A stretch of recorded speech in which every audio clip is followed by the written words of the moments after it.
Hi Jimmy. Hi Kareena. കരീനെ 2 ദിവസമായി കണ്ടില്ലല്ലോ. നല്ല സുഖമില്ലായിരുന്നു. അയ്യോ, എന്ത് പറ്റി? ഒന്നുമില്ല, ചെറിയൊരു സിക്നസ്, ദാറ്റ്സ് ഓൾ. ഓ, അത്രേ ഉള്ളോ? എന്നാലും 2 ദിവസം കരീന ആബ്സെന്റ് ആയപ്പോ ഞാൻ വല്ലാതെ അപ്സെറ്റ് ആയിപ്പോയി, അറിയോ? എനിക്കും അത് ഫീൽ ചെയ്തു. റിയലി? കരീന, എന്റെ മനസ്സ് തീരുമാനിച്ചുറപ്പിച്ചൊരു കാര്യം പറയാനാ ആരും കാണാതെ ഞാൻ ഇങ്ങോട്ട് വന്നത്. പറയട്ടെ? പറഞ്ഞോളൂ.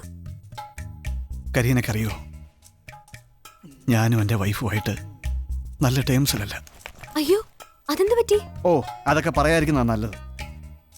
കരീനക്ക് ഇഷ്ടമാണെങ്കിൽ ഞാൻ എന്റെ വൈഫിനെ ആ നിമിഷം ഡൈവേഴ്സ് ചെയ്യാം. ഒരു വാക്ക് എന്നോട് പറഞ്ഞാൽ മതി. അയ്യോ, ആരോ വരുന്നുണ്ട്, ബാക്കി ഞാൻ പിന്നീട് പറയാം.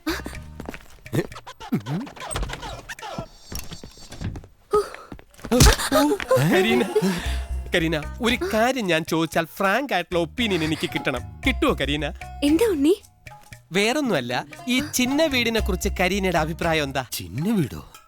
അതെന്താ? അറിയില്ലേ? ഇല്ല. തമിഴ്നാട്ടിൽ കണ്ടുവരുന്ന ഒരു തരം ദാമ്പത്യ അറേഞ്ച്മെന്റാ. ഓ, ഭാര്യ ഉള്ളപ്പോൾ തന്നെ ഇഷ്ടപ്പെട്ട മറ്റൊരു പെൺകുട്ടിയെ വേറൊരു ചെറിയ വീട്ടിൽ താമസിപ്പിക്കുന്നതിനാ ചിന്ന വീടെന്ന് പറയുന്നത്. ഇംഗ്ലീഷിൽ സ്മോൾ ഹൗസ് എന്ന് പറയും. വിവരമില്ലാത്തവര് സ്റ്റെപ്പിനി എന്നും പറയും. എന്തിനാ ഇപ്പോ എന്നോട് ഇതൊക്കെ പറയുന്നേ? എന്റെ ഒരു അവസ്ഥ ഇപ്പൊ അങ്ങനെയാ കരീന. ഏക പത്നി വ്രതം, അതൊരു പഴ